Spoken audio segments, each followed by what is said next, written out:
back later. So hello and welcome to this Meet RGU's Alumni Entrepreneurs session, kindly hosted by RGU's alumni team, sent out to you, but also by us in the Entrepreneurship and Innovation Group at RGU.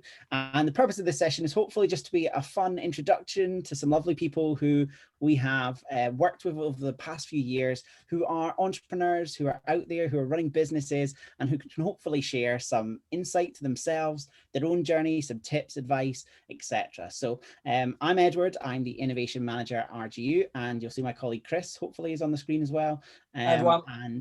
He is our Head of Entrepreneurship and Innovation. And we have three of our startups with us today. And if you can't see them on the screen, I'll turn the screen off in a second so you can see them. But we have Ross, who will introduce himself, who is from Poco. We have Luis from Foxshire Analytics, and we have Lucy from Knittit. So Chris and I are going to ask some questions, but throughout today's session, you're very welcome to post some questions in the Q&A chat at the bottom to find out a little bit about them and their businesses and find out some answers to some pressing questions. Of course, our RGU Innovation Accelerator is open.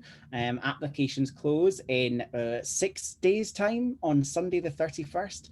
So this is the final chance to get your application in and to get some pressing questions answered. So Chris, I'll hand over to you to maybe ask the startups to get going. Will do. I've got to say, I love those photographs. I think Ross is just about to break out into song. It's obviously P&J Live welcomes you, Ross. What are you feeling there? No, I'll ask you a little bit about that. No, Ed told me I wasn't allowed to, so there we go. Wasn't allowed to sing, no. And that's a great picture of Luis, looking very happy. We obviously just told him that he's been awarded a few £1,000. You're usually very smiley. Welcome. And what do you think of that picture, Lucy? Yeah, it's okay. What is that? Is that going to be a picture of you? Yeah, that we're knitting. That you're knitting. That's just the eyes. Nice little preview. Mystery, very good. So we're going to get a little bit into your different businesses, but thank you for joining us for this. We always try and do this. You know, it's tough sometimes for me and Ed just to stand up and talk about the accelerator program, the Innovation Accelerator program that is currently open. What people really want to do is they hear from the entrepreneurs themselves. And, you know, you have all, to some extent, you know, got some success from the program that we delivered recently. And we kind of want to have the opportunity for you to tell your story. But before we do that, we thought we'd have a little bit of fun with you. So pretend you've got an imaginary dice. Okay. And roll it.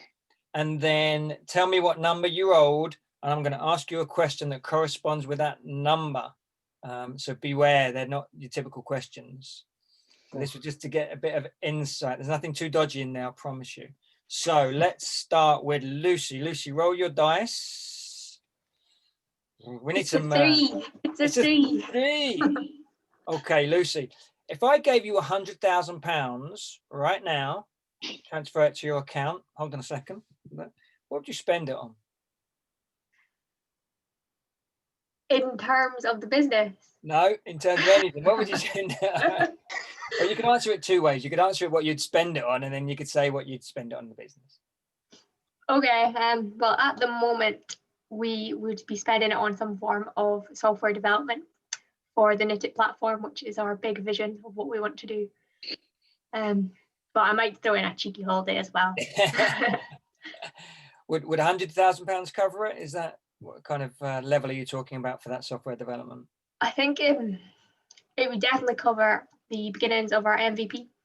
So we would get the first features that we need to take it to market, and then as it grows, we might look for some more from you, Chris, to add some more features. Create that minimum viable product. Yeah, got you. Okay, let's ask Ross to spin the dice, please. Don't get another three, otherwise I'm just going to ask you another different question. I've actually brought up a random roll dicer thing. Oh, good. I got two. Two. Okay. What did you want to be when you were young? I wanted to be an architect, actually. And then I realized I couldn't draw, and that was quickly shelved. But I like the computer side of things. So if I was to do it again, I might do architecture technology, because tech is the background. That's your study area, isn't it, Lucy? You studied architecture. Yeah. So at the same time as the business, I'm also an architectural assistant at the moment. Very good. And so what did you want to be when you were little? A business person. Just a business person. From watching things like Apprentice and Dragon's Den, I just always knew that was what I wanted to do. So it was just about finding an idea that I could turn into something. I love this question. I ask this question a lot of different people because I get them to think back as when they were sort of 5 or 6 and what was their dream, what do they want to be with their life. So I'm going to ask Luis. What did you want to be when you were little? I wanted to be a pilot. Oh, say that again. I want. Your microphone's cutting out. Every time you're about to tell us what it is that you want to be, we're not getting it. A pilot. A pilot. Pilot. Yes. Good stuff. Right, your turn to roll the dice, sir. Yes. It is 5. 5.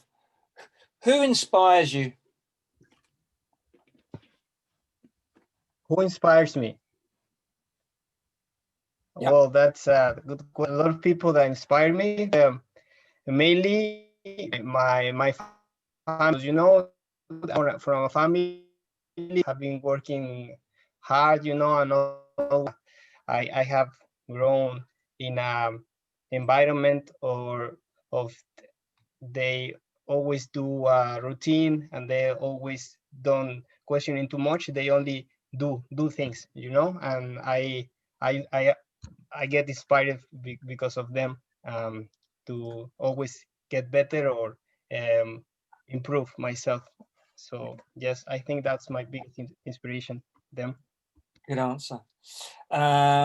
So we maybe come back to this in a bit, but the last one for this, and it's really for our audience to get some tips. So I'll ask each of you for the last section. Last question for this section is what good business books have you read recently? Maybe one book. It doesn't have to be business. Maybe it's just a good book that you want to share. But have you read everything during lockdown or over Christmas time? Lucy's gone off to get her one. What have you read? Aha. Guerrilla Marketing. And this was recommended by Gordon. Right. And it was good for us on the basis that it is low cost marketing strategies that get a big result. So having like a small budget, it's been quite helpful to see the things we should do, and the main one's probably consistency. So yeah, that was the book I would recommend. Hold it up so that people can see the author. J. Conrad Levinson. Excellent. Ross. So there's a few I was thinking of. I mean, I could take the easy route out and talk about like business model canvas and value proposition, and like disciplined entrepreneur, but I think that's maybe cheating. But that being said, I'd say the mom test. And I'm going to put a caveat on that, and I'd say only the first half. And I feel like I should apologize to the author, but the second half is not useful. But it's a great book, and it really challenges you to, you know, really think about your idea and understand what your audience or what your customers actually need, and whether or not your product actually passes the mom test. You know, you're not going to just say, "Oh, mom, I've got this great idea." She goes, "Oh, hi, Ross. Hi, that's a grand idea. You'll be a millionaire tomorrow." And I think a lot of us fall into that trap sometimes. So it is a definitely good challenge. Yeah. So I turned around because I was looking for it, but this is by Rob Fitzpatrick, and it's called The Mom Test. I knew it was somewhere on my shelf. So anyone interested in that, great book, and we use it as part of the Accelerator program as well. Thank you, Ross. Luis. Hi, Chris. I am currently I finished the one Daniel Kahneman's How to Influence in People. I really like it. I read it about I was studying my career, and now I did again because I wanted to review some things, and it is a really nice book, and I think it has a lot of psychology of interactions with people. I like that. The book I am reading is the one the Bitcoin standard, like kind of getting in that. It's really interesting. This centralized is going to take over. Yeah, I am really into. I think I caught most of that. Again, you're I don't know if it's just me, but you're flaking in and out a little bit. I think you said Dale Carnegie was the first one, How to Influence People. Yeah, really powerful. So anyone's interested in that, I'm going to say mine. This is Start With Why by Simon Sinek. Anybody wants to read that? It's a good one. It really gets to the core of why you're being a leader, and how you can inspire people. So that's a really good book. Read that a few times. Edward, have you got one? Well, I've just read it, but it's not quite the same. But it's the Disney, the CEO of Disney, Bob Iger's kind of new book, which talks all about how he kind of led their company and the kind of challenges they faced in the acquisitions and stuff. So, yeah, that was my lockdown 3.79,000 reading list. So ever since you've mentioned that book, Ed, I've seen it everywhere. There's been there you go. Talk of it on LinkedIn, on people on Twitter saying what a great book it is. So I will try and get it. It does look like a really good book. So if anyone in our audience watching has got any great recommendations for books that you're reading, preferably business related or entrepreneurship related or inspiration related, but it doesn't have to be. If you've got any other ones that you've read, I know Ed recently read Obama's book. I recently read This Is Going to Hurt, which again is an excellent book, particularly if you're in the medical profession. Very funny. Anything you've got that might want to read, fire on there. And with that, I'll hand back over to Edward. Thank you very much. So I guess the purpose of today's session is really just to get to know these guys and find out more so we know about their books. I guess the next thing I'm going to do is put them on the spot a little bit to just tell us just briefly about you and your business. So what did you study at RGU? So they are all alumni. They are all entrepreneurs who've been through our programs and hopefully all have some exciting stories to share. But what is your business very briefly? And, what did you study? Something like that. Maybe Ross, do you want to go first? Yeah, sure. So hello, I am Ross. I studied it's computing, business information systems at RGU. So it was a 2/3 computing, 1/3 business course. And I actually had at the end of my degree, I had another business that I was trying to get up off the ground. Didn't fare so well. But that happens if you don't have some failures. You got to try. And then while I was kind of shutting that one down, I started to get chatting to some people in my circle and a little bit of my network. And Coffee Scotland Limited was born, and which is now Poco Roast. So Poco was kind of founded with a bunch of people who are still involved to some extent, but I'm the founder of the business. And Poco is effectively a way of getting small independent coffee roasters kind of mixed in with bigger and larger projects. So our main goal is to get more revenue going towards these smaller independent roasters, and to also get amazing, superior quality coffee into the hands of more people. Is effectively what we do. So we do that through a few different ways. We have ran subscriptions in the past. That was challenging for us due to competition. However, we also have a cafe open up in RGU. Now, due to COVID times, it's not currently open, but we do hope to have that back open soon. So within that cafe, we actually do a training with the barista staff and make sure that they are kind of in tune with all the different coffees that we provide.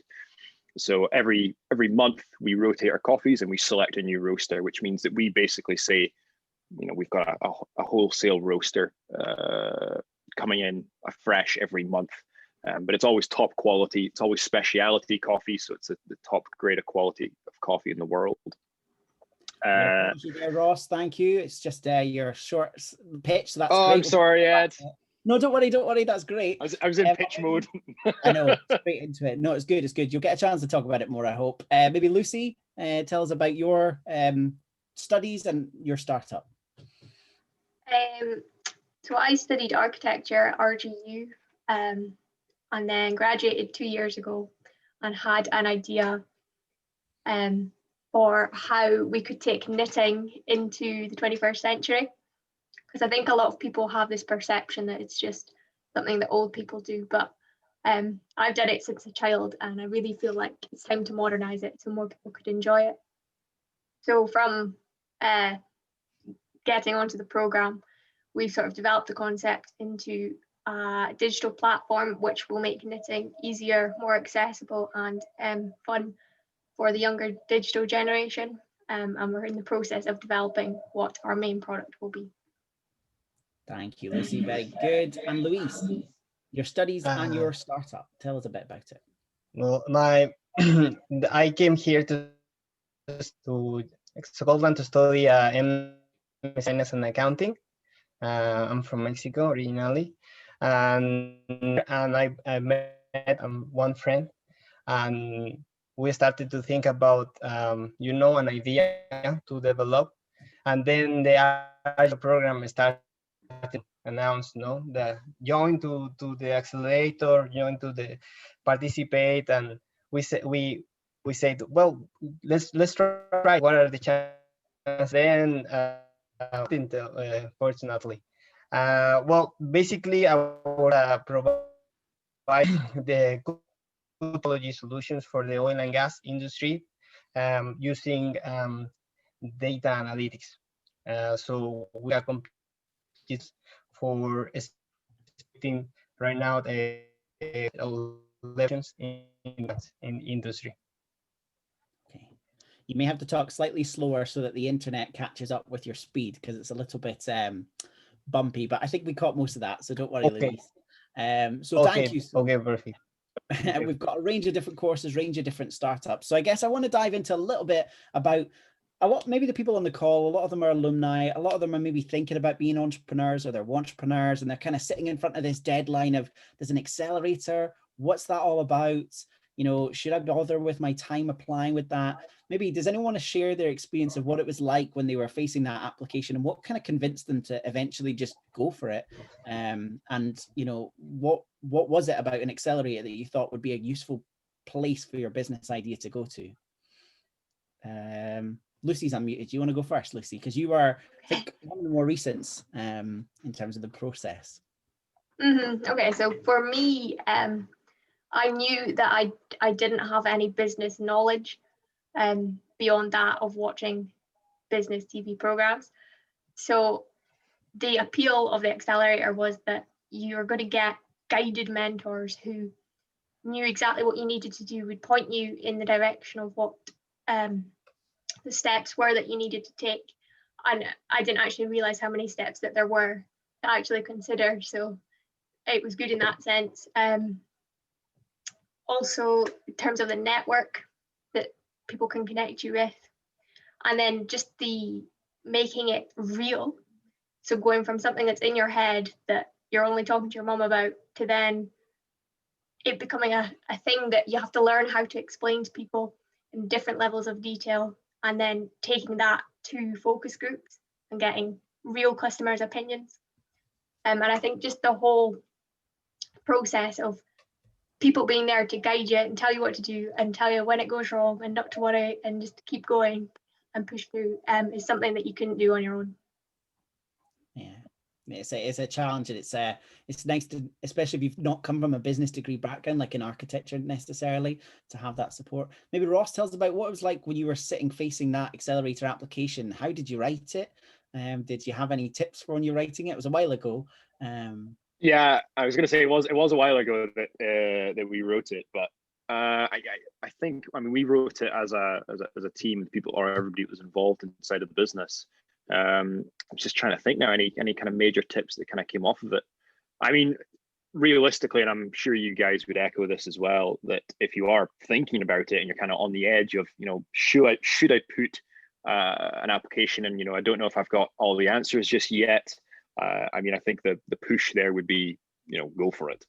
You won't have all the answers right now, and if you think you do, you probably don't. But it's just part of the learning process. Just trying to remember now. We did take a couple of days to go through the application process, just get everything written out. But it wasn't arduous. You know, it was just a case of putting your thoughts down on paper. And yeah, it was still an idea at that point, wasn't it? So you hadn't traded or anything. Yeah, we were very early stages. I mean, we'd played around with a couple of ideas and kind of tested the market a little bit, but it was very much idea phase in respects to what we wanted to grow into. Excellent. Yeah. So we had nothing basically at that point. Yeah, very early stage. And now, Luis, you were an international student still studying, and you met with other entrepreneurs from across RGU, lots of different courses. So how did that happen? And was that a good, so again, I'm thinking mainly about when you're applying and you're thinking, why do we go for this? Did you have your team members already, or did you have your idea already, or did you kind of meet up before the application and come up with it then? What was it like for you? Yes, so basically, firstly, we had an together with my friend. So we didn't have, just wanted a of what we wanted. Just we put it just on paper, as it was really important to try to explain at least what is. You don't have to have like really develop the vision, but you need to put in ground what do you want, or what idea for. The idea, as happened to me, can change a lot, 100 even, but you have to have just the ground of what you want, and the accelerator program is the one is going to boost and go into detail in each section of your idea. That's my experience, or what I can say.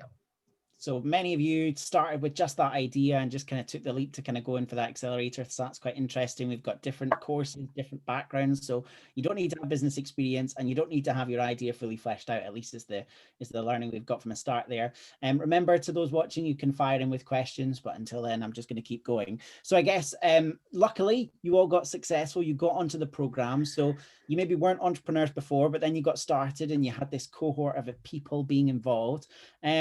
What was that experience like? Maybe is there a favorite memory of being as part of this entrepreneurship cohort, and maybe a worst memory or the biggest challenge, the biggest kind of, oh my God, why did I sign up for this?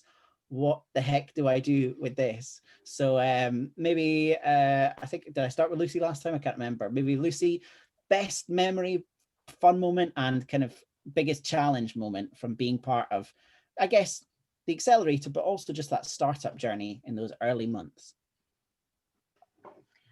Well, it was so exciting to start with. I think one of the hardest things was to just not jump in and want to do the fun parts first, but to actually stop, think, and do more of the research side of things. So I think in the very initial days, like, I could do this no problem now, which is the whole point of it. But Sally said to me, don't send out a yes or no questionnaire. Actually go visit the venue and set up a focus group and speak to real people. And obviously that was quite daunting at the time, to be going with just a random idea to these people who'd never heard of me before. But actually what the conversations that we had and the way that they were able to expand on my thinking by just talking to them rather than just saying, do you think this is good? Yes or no. That would be it. I think that was both challenging but extremely rewarding, and now how we look to do our market research going forward. So yeah, I think that kind of covers both, because it was a challenge, but actually it turned out to be a good thing. And I remember you being incredibly diligent. You know, you were you know, when a canvas came out, you were so detailed with getting your thoughts down on paper. Was that useful, or how did you find that? You know, because it's a lot of information you get presented in these, whether it's an accelerator or just general, there's loads of startup advice out there. You're given loads of information. How did you balance, you know, trying to do everything absolutely right the same way you do coursework, when actually startup stuff, we were also telling you, okay, just ignore that because it's too much, you know, you can't overthink it. You just got to get out there and talk to people. How did you balance that? Yeah, I mean, it is hard because at the time I was like the sole founder. So I had to have a brief insight into every element of the business, from the brand to the marketing to the finance, the strategy, to every element. So you have to put on so many different hats. But I think one of the good things with the accelerator is that you have all these canvases or models that are pre-existing methods for how you would sort of strategize the business. So writing down and sort of making real all your thoughts and then being able to present them to each other and get feedback made it a lot easier to balance it than just going off on like a thought train in one direction and not knowing how to come back and how it would relate to this other side of the business. Yeah. So the tools, I guess, were a good starting point. Great. Louise, sorry, Ed, I was just going to say, you mentioned there, being an entrepreneur is hard. You know, it kind of shouldn't be easy. You know, you need to work at it, I think. And I think one of the things that you've maybe alluded to there, Lucy, is that you got out what you put into it. You know, and I think the people that are in this call today and a lot of the successes that have come through the accelerator actually were entrepreneurial. You know, they exhibited an entrepreneurial spirit, and they put into it the hard work that you need to do when you're talking to customers, and the faith in your own ability, and, you know, the willingness to pivot your idea. These are hard. You know, it's not just physically hard, but it's mentally hard. And yeah, you definitely have to have a passion for it, and you have to be prepared to sacrifice your free time, because I don't really have evenings or weekends anymore, that's for sure. Exactly. So I think that's... Is that something you knew going into it, Lucy, or is that something? No, I didn't think I anticipated quite how much there was going to be to do. I mean, I've still got a huge to-do list of stuff that could be done, but I have to like prioritize it in what like urgency and importance, which is one of the things that you showed us, Chris. So yeah, there's never a day where there's nothing to do. Yeah. How about you, Louise? So tell us, what's a fond memory of the first months of startup and a kind of big challenge you ended up facing as well? Well, the really good memory is when we did sessions on Saturday.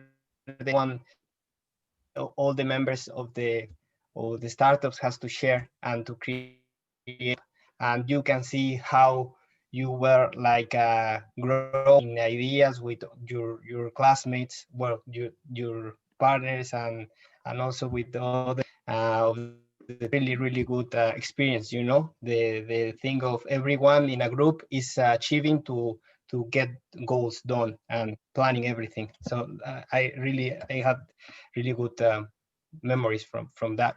And the big challenge for me, well, I think for everyone, is when you got into this, you need to realize that you get into a new lifestyle. It's not like of an academic project, you know, because it's something you are going to put time, you are going to put effort, and you will start to do things that you are not used to. You get out of your comfort zone, so you needed to go and explain and know how to explain and do it. You need to develop that. You need to, and is constantly testing you in the limit, you know. And to get that lifestyle, it was complicated, because you need to switch from something that deadlines is like what is going to happen.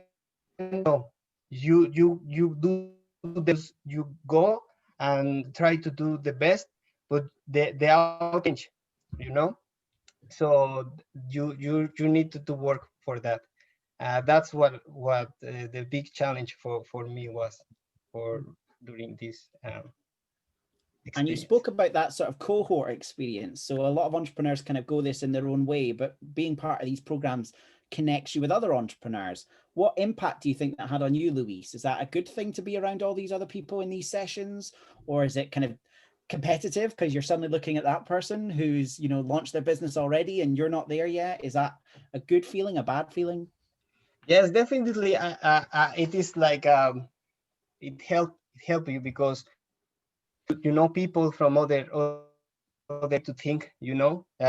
So some people is more creative, some people is more square, like yes, or you know, and other people like the art is about the emotion, is like more minded, you know, to produce, and this is what, and you had a lot of sides from different, from that is a really good thing to see which person is good at something.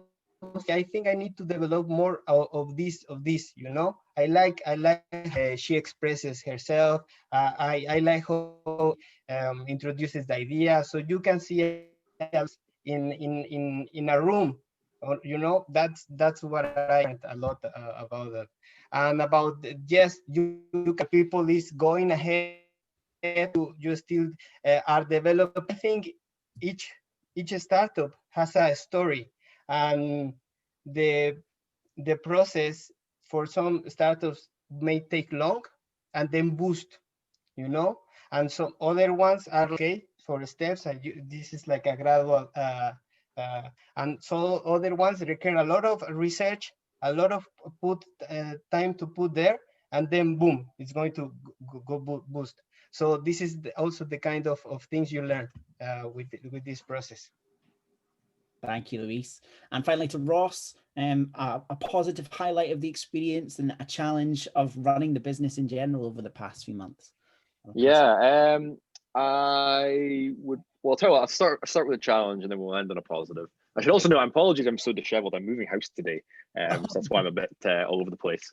Yeah, from a negative side of things, the largest thing that you kind of don't really take into consideration until you actually get into the driver's seat is life doesn't stop. You know, you still have to, like as Lucy said, you know, your evenings, weekends, and if you're doing other jobs, if you've got other commitments, you know, you still have to put that time in order to get that business growing. You still got your family there. You know, those things don't just disappear. And that is a challenge. That is 100% a challenge. Some of you might find it easier. Some of you might find it just depends on your current personal circumstances. And it helps to have people around you that are there to support you 100%. And that's such a great thing about, and it kind of leads me into the positive, is the community element you get out of the accelerator. You know, you are surrounded by people that do want to spend their evenings and weekends building something that is bigger than themselves. And that's, you know, something so profound and powerful that, you know, you can't get anywhere else really, even if it's virtual. I've been involved in another initiative in the past, and that virtual side of things still comes through because you're still part of that community, and you're still being pushed to do things and explain how are you getting on and where are you failing, where are your successes.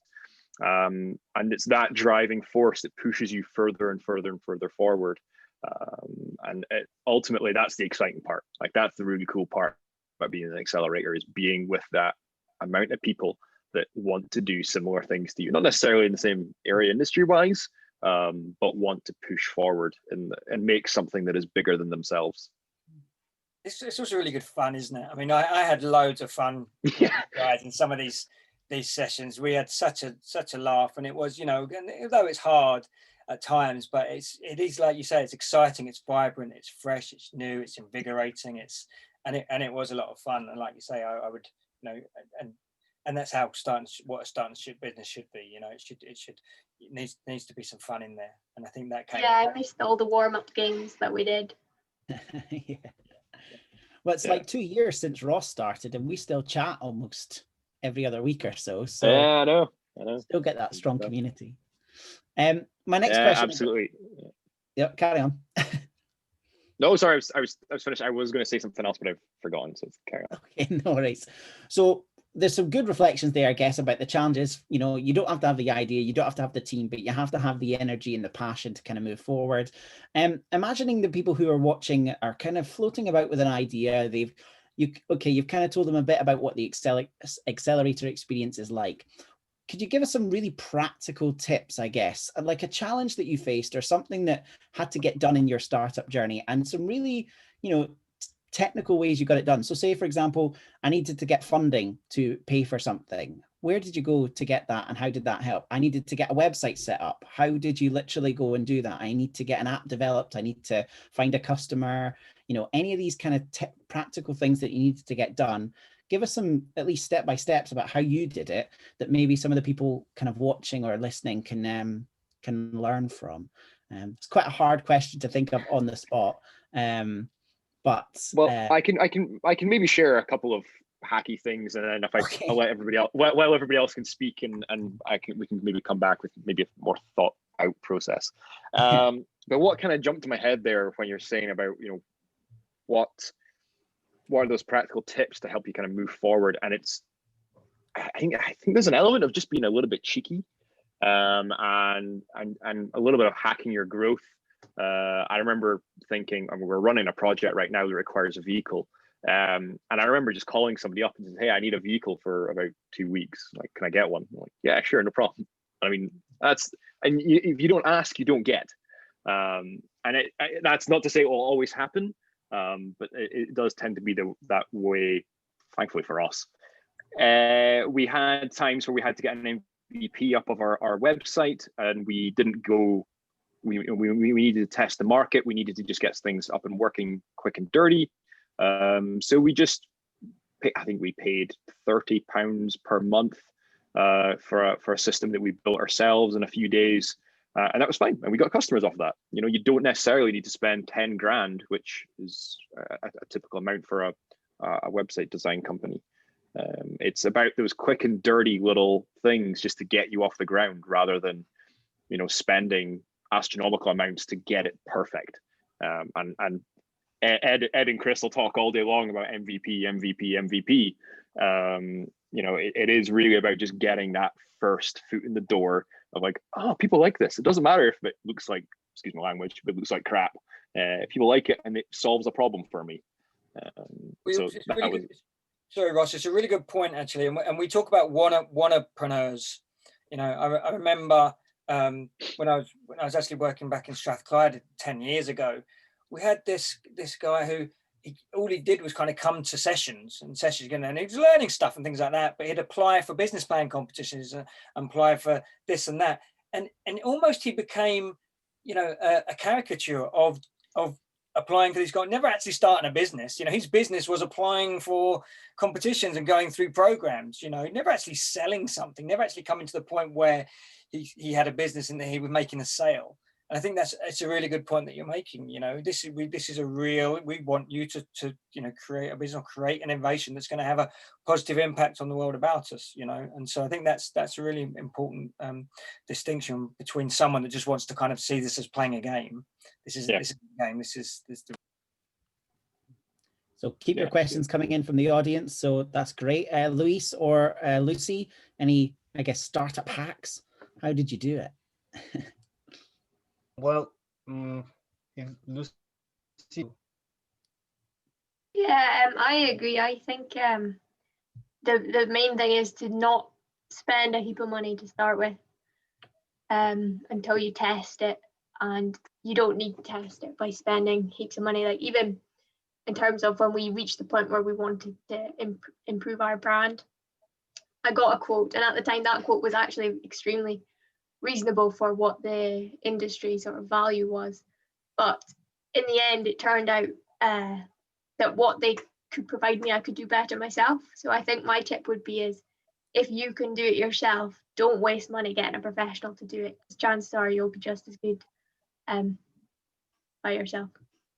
And again, I guess because I know this, and I know all your businesses so intimately, I think a lot of us have this entrepreneurship kind of mindset that if it's not perfect, I don't want to get it out there. And Ross spoke about that with kind of the thing itself. But I guess, Lucy, with the brand as well, you had this challenge about okay, do I want to get my brand out there straight away? How did you kind of resolve that? How did you, just get it out there? Did you wait for it to be perfect, or did you kind of? No, it is still not perfect. It's still probably needing redevelopment. But what we did was source all the materials that would go into our kits to, in terms of thinking about the cost, so that there would be a margin. And then we looked at how good we could make that without defeating the point and spending as much as we would make. And then from that, trying to pull it all together into a reasonable thing that people could accept as that value, and then put it out there. And since then, since we've launched in November, we've re-looked at the products we offered, pulled 2 of them off the website and up, sort of graded another 2 based just on the feedback and the orders of like the more popular ones. And it really is, I wouldn't have known that until it was out for sale and people were commenting on it. So you don't need to go wild to get all these fancy printed boxes from these professional graphic designer or anything. You just need to find something that works and that people will want, and then you can test it and see if it's the right way to go and what you need to do to make it better. Thank you very much. And Louise, I think, sorry, just a quick one actually on what we just saying there. I think the testing, and I think all of us have alluded to it through this conversation, but that testing element is so important. Right at the very beginning of my last project and this project, in order to get feedback from people, I literally sat up a table in an office and just offered free coffee to people. That cost me, I think, £8. You don't have to hire a market research team. You don't have to spend a lot of money or a lot of time, but I would just not recommend send out questionnaires like through a Google form. Like you'll get some amount of data, but you really won't be able to look in their eyes. Virtualness a bit aside right now, but you wouldn't be able to just get that feeling from them of what the problem is. And I did actually run some Skype calls over a virtual coffee, just to get that one-on-one feedback, because it's so important to just actually speak to the people that want to buy the thing that you want, or potentially want to buy the thing that you are making. Excellent. Yeah, I just wanted to add that in there because it is super important. Excellent. Louise, any practical tips from setting up your business? What I can say is when you into the accelerator, realize that you need to validate the idea, as Ross and Lucy. It's important to be aware that the validation of the fact is like, so this is going to work. So you need to start to maybe realize, okay, it's not feasible. It's really a good idea, but it's not in the business,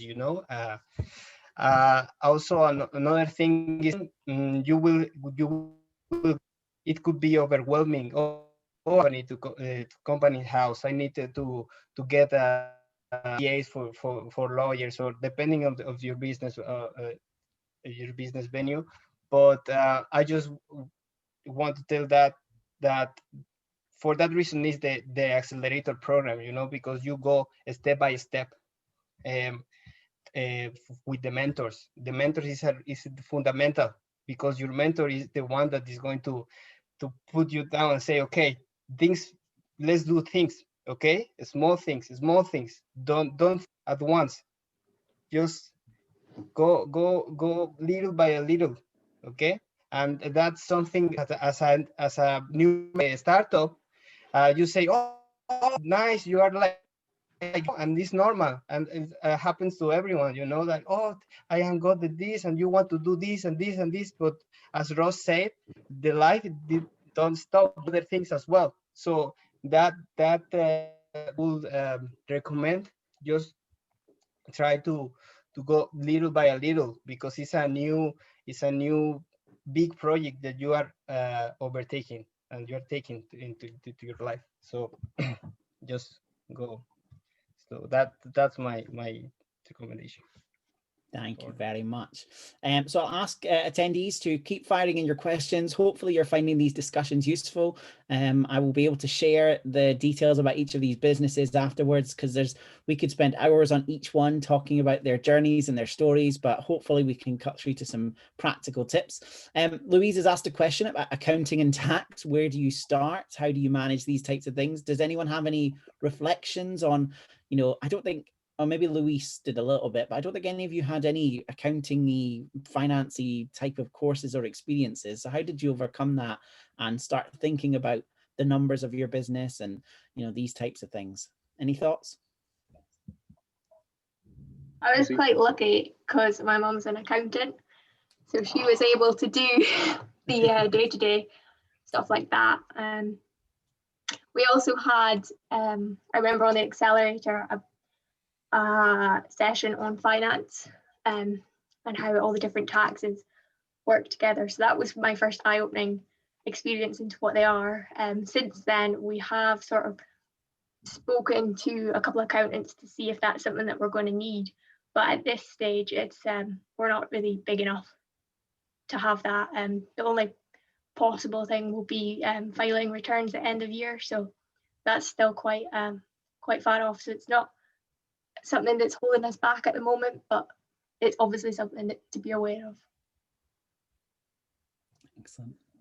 I wish we all had an accountant family member. I guess that's a top tip, is find the friends and family with the skills to help you out. If you've got any cousins or uncles with finance experience or previous business experience or anything like that, aunties, grandmas, get them involved. Yeah, absolutely. If you've got a network, use them. How many things has your grandma been knitting away with you? So many. I've got my auntie on it as well. She's doing a jumper at the moment. Louise, it's a really good question because it's a really important part of what being an entrepreneur is about. You kind of got to get to love the numbers, and a lot of entrepreneurs typically don't. And entrepreneurs want to sell product. They're marketers. They're salespeople. Some of the most successful entrepreneurs that I've met, again, previously when I was living in Glasgow, were accountants. They came from an accountant background because they watched the numbers. And it doesn't matter whether you are a social enterprise or whether you're a for-profit business. You do need money to run a business, to make it sustainable, to make it grow. And so accounting and tax are really important. We're lucky we have one of the members of our team, Sally, who I know is on the call, used to work in a tax office, so she has some very specialist expertise around tax. But we have mentors who are have good financial experience that we bring in to support you with that. We have our own learning program that teaches you about the basics of accounting and tax for people who are starting a company or going into self-employment.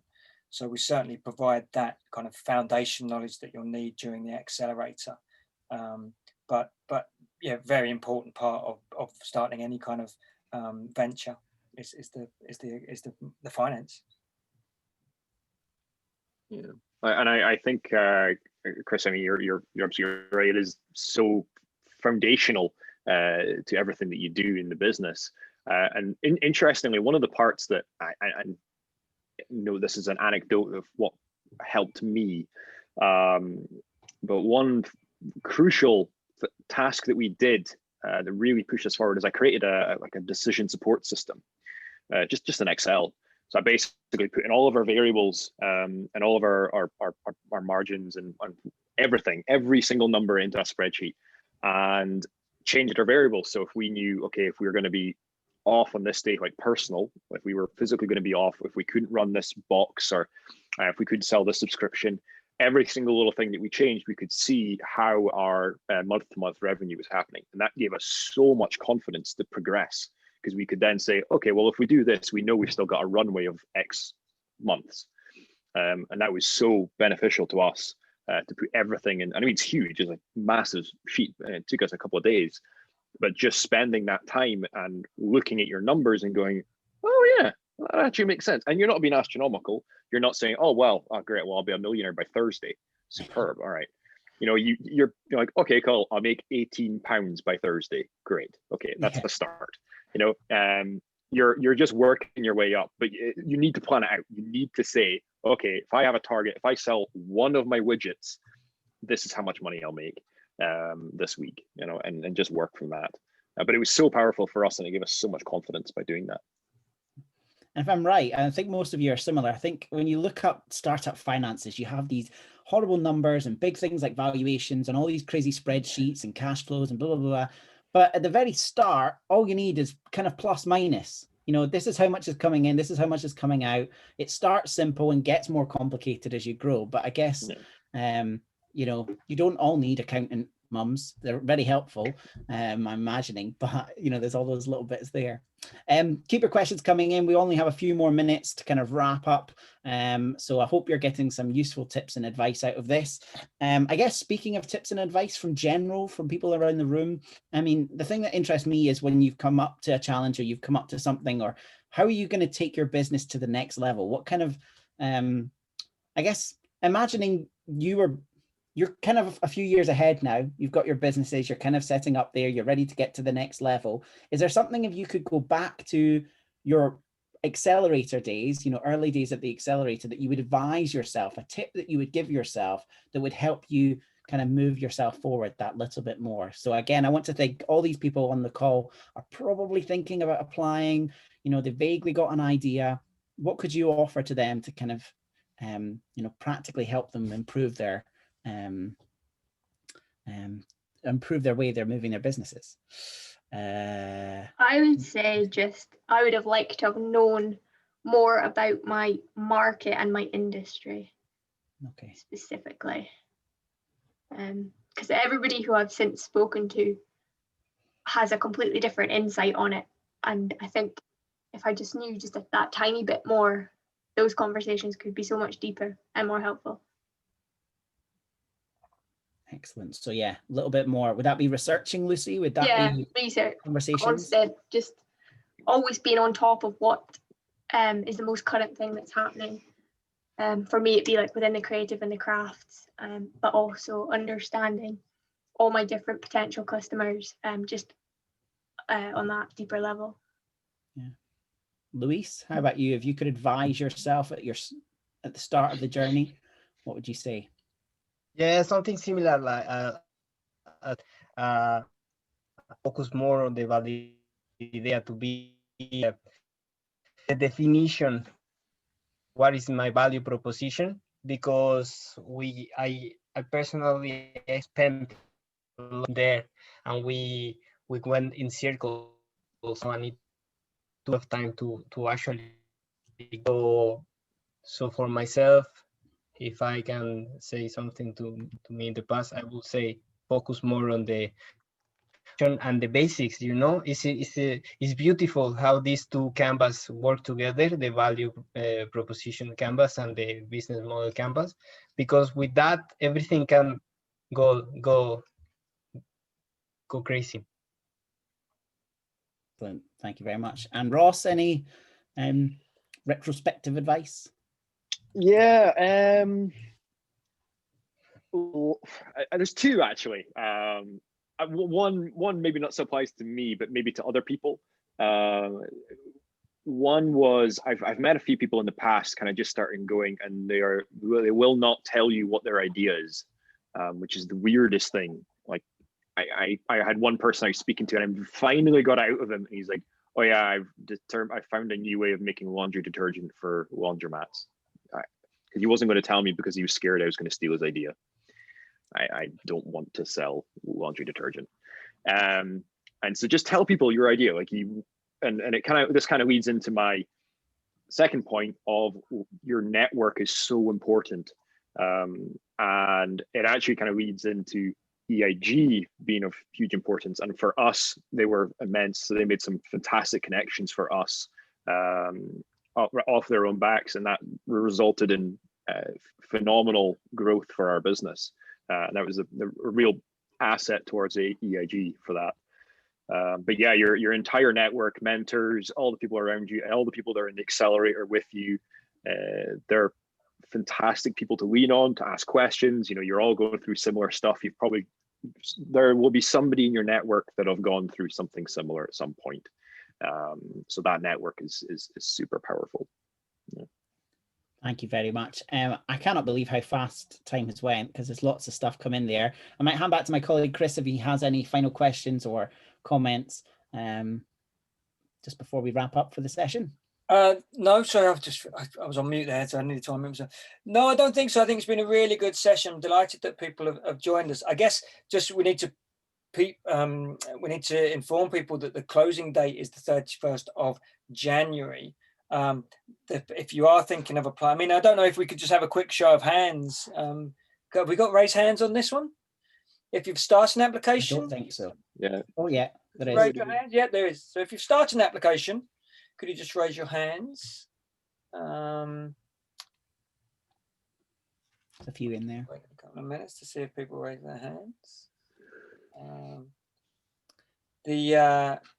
All the information about the accelerator program is on our website, which we will put in the chat, where you can get to that, and it's got all the details about that, and it has the button where you can go through and apply. You actually apply on a portal called f6s.com. So don't be discombobulated if you're sent to a different portal. It's the portal that we use to capture the information, and the judging to judge it as well. Maybe we could have a show of hands of people who intend to apply. That would be good. A few there. Hopefully. Just briefly, a few questions come in. So Louise was asking about costs. The accelerator is free to participants. One person needs to be RGU student, staff, or alumni, but you can have other people. And Deli's asked a question, which I guess I can broaden out, and maybe we're out of time, but maybe quick comments is, how do you make your business sustainable? So they've said if it doesn't fall within the creative industries, but I guess in general, or if it does fall within the creative industries, at least from my perspective, it's, all of you have had to kind of look at supply chain. You've had to look at, companies. You've had to make decisions about where you get things from. Did sustainability form a part of that, I guess? Yeah, I think also just about we talk about three lenses: being desirable, feasible, and commercially viable. So desirable, feasible, and viable. So desirable, somebody wants it. Feasible, you can actually physically make it or do it. It's technically feasible. It's not a time machine, for example, but it's viable, that it can be done with the cost base that you have, and people are willing to pay the amount of money that you need for them to pay for you to make it sustainable. So that's something that we take you through in the accelerator program, these three lenses of desirability, feasibility, and viability. And if you can get the center of those, then that's kind of, you're hitting the sweet spot. But that's something that we will take you through as part of this accelerator program. So, ladies and gentlemen, I think we are out of time already. So I want to thank our panelists so much for contributing. Hopefully you've learned a little bit about their businesses, a little bit about their tips and tricks, things like you don't need to have the full-on business before you get started, the benefits of being part of a cohort when you're learning things together, the challenges that you need to overcome in terms of managing your personal time. You have to be fully committed to these things, the value of things like the tools. So again, hopefully all of that has particularly helped you. And if you have any questions, get in touch with us at the Entrepreneurship and Innovation Group. You can @RGU Innovation on social media, and we'll happily get back in touch with you. So applications, as Chris says, close on the 31st of January. You have just over 1 week left, or just under 1 week left to apply. So thank you so much, and good luck to everyone who is looking to apply very soon. See you later. Thanks, everybody. Thanks to all our panelists. Fantastic. Thank you. Bye-bye.